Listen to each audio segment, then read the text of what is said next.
Hello बच्चों, welcome back to Neeta math classes. आज हम क्लास 8 अंडरस्टैंडिंग क्वाड्रिलेटरल की एक्सरसाइज 3.3 करने जा रहे हैं।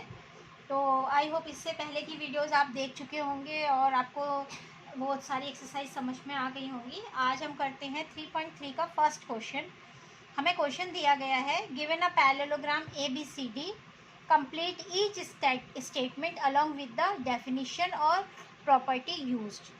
हमें ये कंप्लीट करना है स्टेटमेंट और ये बताना है कि इसमें कौन सी प्रॉपर्टी यूज़ की गई है या क्या डेफिनेशन के अकॉर्डिंग हमने इसे सॉल्व किया है।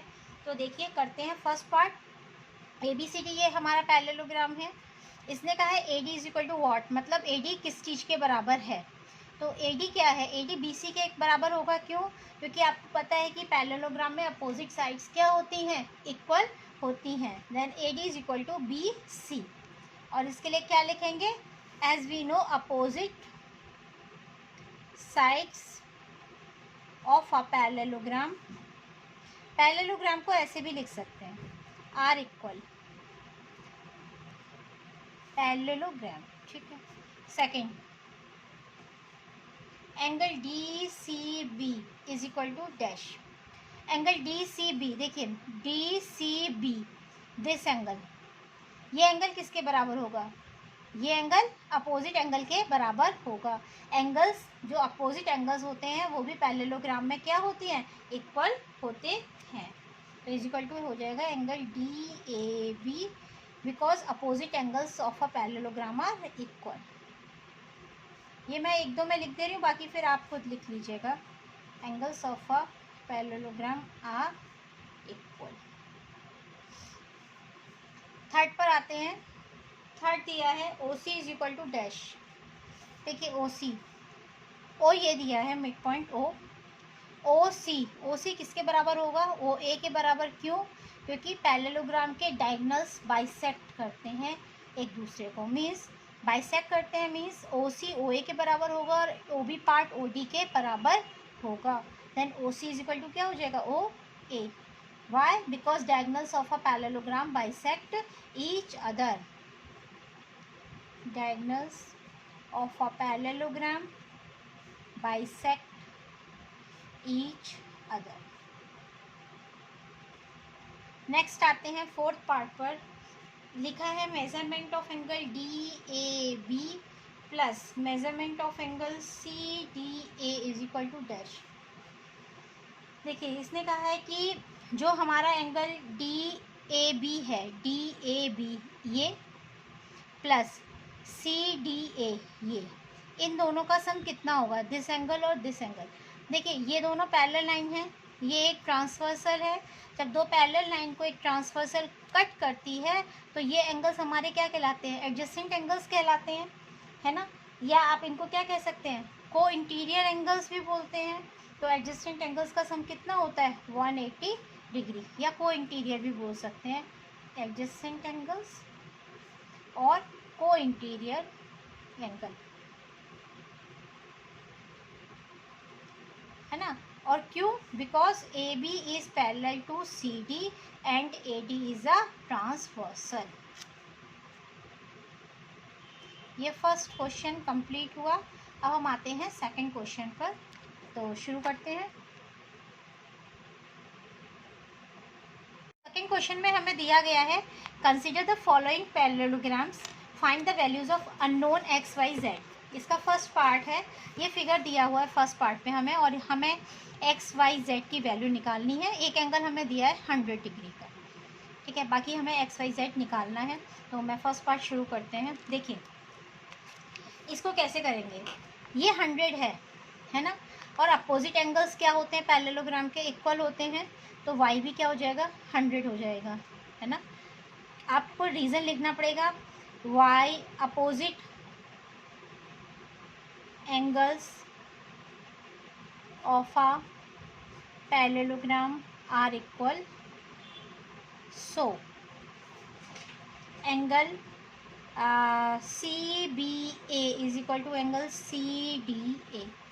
CBA तो 100 है ही, इज इक्वल टू y, यानी कि y की वैल्यू क्या आ गई, 100 डिग्री। फर्स्ट ये पार्ट हो गया। अब देखिए, एक्स और 100 ये मैंने बताया था DC और AB पैरेलल हैं, और BC अगर एक ट्रांसवर्सल है, ये दोनों पैरेलल लाइंस हैं और ये एक ट्रांसवर्सल है, तो ये और ये एडजेसेंट एंगल्स या को इंटीरियर एंगल्स होते हैं। तो इनका सम कितना होता है? 180 होता है। तो लिखेंगे x plus 100 degree is equal to 180 degree. Why? Because these are adjacent angles, है ना, है ना। एडजेसेंट एंगल्स किसके हैं? AB is parallel to CD and BC is a transversal. आप ये भी दे सकते हैं। तो x की वैल्यू कितनी आ गई? 180 माइनस 100 मीन्स 80 डिग्री। तो आपके पास x भी आ गया। अब देखिए x और z आपस में क्या होंगे? बराबर। क्यों? क्योंकि ये दोनों कैसे एंगल्स हैं? अपोजिट एंगल्स हैं, और अपोजिट एंगल्स पैरेललोग्राम में इक्वल होते हैं। So angle x means BCD is equal to angle, नाम दे रहे हैं देखिए, BCD is equal to angle DAB। क्यों? क्योंकि ये कैसे एंगल हैं? Opposite angles of a parallelogram, है ना। तो इसलिए दोनों इक्वल हो जाएंगे। इक्वल हो जाएंगे तो BCD की वैल्यू कितनी है? हमने अभी निकाली थी, x है ना, तो यानी कि 80 डिग्री, और ये क्या है? z। तो z is equal to 80 degree. आपके पास तीनों वैल्यूज़ आ गई फर्स्ट पार्ट की। आई होप आपको इतना क्लियर हो गया होगा। अब हम करते हैं सेकंड पार्ट, तो शुरू करते हैं। देखिए सेकंड क्वेश्चन हमें दिया गया है, ये फिगर दिया है, इसमें हमें XYZ निकालना है। तो हम इसका पहले नेमिंग कर लेते हैं। इसका नाम लिख लेते हैं ABCD। अब देखिए ये दोनों आपको पता है पैरेललोग्राम की अपोजिट साइड्स जो होती हैं इक्वल एंड पैरेलल होती हैं। It means AB and DC क्या है? पैरेलल है। तो लिखिए AB is parallel to DC and AD is a transversal. तो अगर ऐसा होता है तो आपको पता है को इंटीरियर एंगल्स का सम 180 डिग्री होता है। It means x plus 50 is equal to 180 degree because these are co interior angles. ठीक है, तो x की वैल्यू कितनी आ जाएगी? 180 माइनस 50, यानी कि x की वैल्यू आ गई 130 डिग्री। एक आपके पास आंसर आ गया है। अब देखिए, अब फिर से हम इस पर आते हैं। देखिए x और y आपस में क्या होंगे? बराबर होंगे। क्यों बराबर होंगे? क्योंकि x और y कैसे एंगल्स हैं? अपोजिट एंगल्स हैं, और अपोजिट एंगल्स एक पैरेललोग्राम में इक्वल होते हैं। तो लिखेंगे angle x is equal to y because यहाँ पे क्या लिखेंगे? These are opposite angles, opposite angles of the parallelogram. And opposite angles हमेशा क्या होते हैं? इक्वल होते हैं। तो x is equal to y. X की वैल्यू आपको पता है, इसका मतलब y की वैल्यू भी क्या आ गई? 130 डिग्री। आपके पास x भी आ गया और y भी आ गया। अब हम कैलकुलेट करते हैं z। देखिए ये दोनों पैरेलल हैं, और ये एक ट्रांसवर्सल लेंगे इस बार हम। CD और AB पैरेलल हैं, और हम CB को अगर ट्रांसवर्सल ले लेंगे तो ये और ये एंगल्स y और z ऑल्टरनेट एंगल्स हो जाएंगे। एंड ऑल्टरनेट एंगल्स भी आप हमेशा क्या होते हैं? इक्वल होते हैं। अगर आप ऐसे नहीं लेना चाहते तो ऐसे ले लीजिए। AD एंड BC पैरेलल हैं and AB is a transversal, तो x और z कैसे हो जाएंगे? करस्पॉन्डिंग हो जाएंगे, तो ये भी इक्वल हो जाएंगे। तो आप किसी भी तरीके से इसे कर सकते हैं। तो देखिए हम करस्पॉन्डिंग से कर लेते हैं या ऑल्टरनेट से भी कर सकते हैं, देख लेते हैं। तो लिखिए AB is parallel to CD, या यही ले लेते हैं, चलिए करस्पॉन्डिंग ले लेते हैं।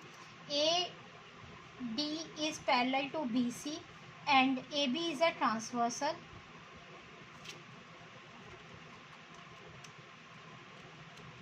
So angle x is equal to कितना हो जाएगा? z। क्यों? क्योंकि ये करस्पॉन्डिंग एंगल्स हैं, और करस्पॉन्डिंग एंगल्स क्या होते हैं? इक्वल होते हैं।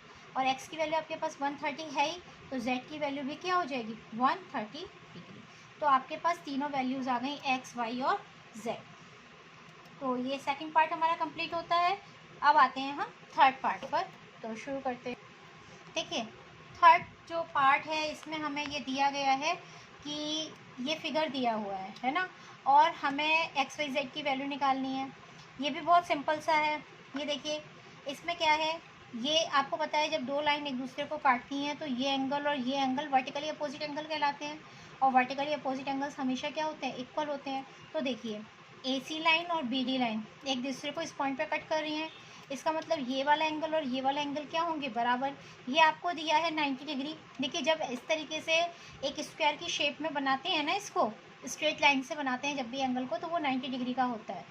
तो इसका मतलब एक्स भी क्या हो जाएगा, 90 डिग्री हो जाएगा। तो क्या लिखेंगे, angle x is equal to z, है ना, इज इक्वल टू जेड, नहीं सॉरी जेड तो ये है, angle x is equal to 90 degree.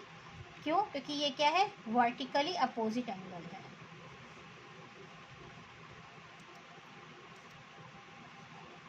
तो आपके पास एक्स निकल गया, फर्स्ट आपके पास सॉल्व हो गया। सेकंड आते हैं इस ट्रायंगल में। देखिए एक्स प्लस 30 प्लस वाई, है ना, ये क्या है, आपको पता है angle sum property of a triangle क्या होती है कि तीनों एंगल्स का सम 180 डिग्री होता है। Means x plus 30 degree plus y is equal to 180 degree. क्यों, क्योंकि angle sum property of a triangle, एक ट्रायंगल की एंगल सम प्रॉपर्टी से इनका सम 180 डिग्री होता है। तो देखिए एक्स 90 है, 90 plus 30 plus y is equal to 180। इसका मतलब y इज इक्वल टू कितना हो जाएगा, 90 प्लस 30 120 एंड 180 माइनस 120। इसका मतलब y की वैल्यू कितनी आ जाएगी, 60। अब आप देखिए y की वैल्यू हमारी 60 आ गई। अब हमें निकालनी है z की वैल्यू। अब देखिए z और y, है ना, अगर AD और BC पैरेलल हैं and BD is a transversal, तो y और z कैसे एंगल होंगे, ऑल्टरनेट एंगल्स होंगे। और ऑल्टरनेट एंगल्स क्या होते हैं, इक्वल होते हैं। तो z की वैल्यू भी क्या हो जाएगी, 60 डिग्री हो जाएगी। तो ये मैं लिख देती हूँ कि z की वैल्यू भी 60 डिग्री हो जाएगी। ठीक है, तो इस तरीके से आपके पास z की वैल्यू भी आ गई, है ना, ये BC और AD पैरेलल है, BD ट्रांसवर्सल है, तो y is equal to z, यानी कि ऑल्टरनेट एंगल्स हैं, और इसके लिए z की वैल्यू भी 60 आ गई। अब हम करते हैं इसका फोर्थ पार्ट। तो शुरू करते हैं हम फोर्थ पार्ट। फोर्थ पार्ट में देखिए ये फिगर दिया है हमें, इसमें हमें एक्स वाई जेड की वैल्यू निकालनी है। अब आपको फिगर देखते ही समझ में आ रहा होगा। देखिए इस पैरेललोग्राम की जो पेयर्स होते हैं opposite sides equal and parallel होती हैं, ये आपको पता है। तो इसका मतलब ये एंगल और ये एंगल आपस में बराबर होंगे। क्यों, क्योंकि ये दोनों कैसे एंगल हैं, करस्पॉन्डिंग एंगल हैं। इसी तरीके से 80 और x, अगर ये दोनों पैरेलल हैं, ये ट्रांसवर्सल है, तो ये भी को इंटीरियर होंगे। तो चलिए शुरू करते हैं। इनको कैसे लिखेंगे, लिखेंगे AB is parallel to CD and BC is a transversal, है ना, BC एक ट्रांसवर्सल है। Then Z is equal to 80 degree. क्यों, क्योंकि ये दोनों क्या हैं, करस्पॉन्डिंग एंगल्स, करस्पॉन्डिंग एंगल्स। एक वैल्यू आपकी आ गई। अब हम आते हैं दूसरी वैल्यू के लिए, x के लिए। पहले y भी निकाल देते हैं। Opposite angles of a parallelogram are equal, है ना, opposite angles in a parallelogram are equal, so y is equal to 80 degree. ये प्रूफ हो गया आपका सेकंड चीज़। ठीक है, अब देखिए, अब y आपके पास आ गया। अगर AB और CD पैरेलल हैं और ये एक ट्रांसवर्सल है, तो y और x कैसे होंगे, को इंटीरियर होंगे। को इंटीरियर का सम क्या होता है, 180 डिग्री, है ना। AB is parallel to CD and AD is a transversal. अब हम AD को ट्रांसवर्सल ले रहे हैं, is a transversal, so y plus x is equal to 180 degree. क्यों, क्योंकि ये को इंटीरियर एंगल्स हैं, और को इंटीरियर एंगल्स का सम क्या होता है, 180 डिग्री। तो ये आपके पास y 80 दिया था ना, तो 80 plus x is equal to 180 degree, means x is equal to क्या हो जाएगा, 180 माइनस 80, यानी कि x की वैल्यू आ जाएगी 100 डिग्री। आपके पास एक्स वाई जेड तीनों वैल्यूज़ आ चुकी हैं। ये क्वेश्चन भी हमारा कंप्लीट होता है। अब हम आते हैं इसके फिफ्थ पार्ट पर। तो शुरू करते हैं फिफ्थ पार्ट। देखिए फिफ्थ पार्ट हमें दिया गया है, इसमें हमें ये एंगल 112 डिग्री दिया गया है, एक्स ये वाई एंड ये 40 जेड की इन XYZ की वैल्यू आपको निकालनी है। तो इसको भी वही पैरेललोग्राम है ABCD, इसका मतलब opposite sides equal and parallel हैं। तो शुरू करते हैं। देखिए अगर ये 112 है ना, तो अगर ये दोनों पैरेलल हैं तो पहली बात अपोजिट एंगल्स आर इक्वल, लगा के y निकाल देते हैं तो आपको इजी हो जाएगा। तो लिखते हैं y is equal to 112 degree because opposite angles, ये क्या है, opposite angles of a parallelogram. Parallelogram के अपोजिट एंगल्स और अपोजिट एंगल्स इक्वल होते हैं। एक वैल्यू आपके पास आ गई। अब देखिए यहाँ y की वैल्यू भी आ गई, ये 40 दिया है, आप x निकाल सकते हैं एंगल सम प्रॉपर्टी से। तो इन ट्रायंगल ABD है ना, y plus x plus 40 degree is equal to 180 degree. क्यों? Angle sum property, angle sum property हम यूज़ कर रहे हैं यहाँ पर। तो देखिए y कितना है 112 plus x plus 40 is equal to 180, यानी कि x plus 251 is equal to 180 degree. तो x इज इक्वल टू कितना हो जाएगा 180 माइनस 152, माइनस करिए कितना आएगा 8, 7 में से 5 क्या 2, तो x की वैल्यू कितनी आ गई 28 डिग्री। अब आपके पास x भी आ गया और y भी आ गया। अब हमको निकालना है z। देखिए x हमारे पास आ चुका है, x और z कैसे होंगे, इक्वल होंगे। क्यों? क्योंकि ये एक पैरेलल है, ये एक पैरेलल है, ये कट करती है और अल्टरनेट एंगल्स क्या होते हैं, इक्वल होते हैं। x और z अल्टरनेट एंगल्स हैं। AB is parallel to CD and BD is a transversal, so x and z are alternate angles. लिखते हैं AB is parallel to CD and BD is a transversal, so x is equal to z, क्योंकि ये कैसे हैं alternate angle, and alternate angles क्या होते हैं, equal होते हैं ना। x की वैल्यू 28 है, इसका मतलब z भी कितना हो गया आपके पास 28 डिग्री। तो ये क्वेश्चन हमारा यहीं पर कंप्लीट होता है, क्योंकि इसमें हमने XYZ तीनों वैल्यूज़ निकाल दी है। इसके साथ ही हमारा सेकंड क्वेश्चन कंप्लीट होता है। और अगर आपने अभी तक मेरी वीडियो को सब्सक्राइब नहीं किया है मेरे चैनल को, तो प्लीज़ सब्सक्राइब कर लीजिए। और अगर आपको पसंद आता है तो लाइक कीजिए, अपने दोस्तों के साथ शेयर भी कीजिए। और इसी के साथ देखते रहिए Neeta math classes, and thanks for watching Neeta math classes. Thank you.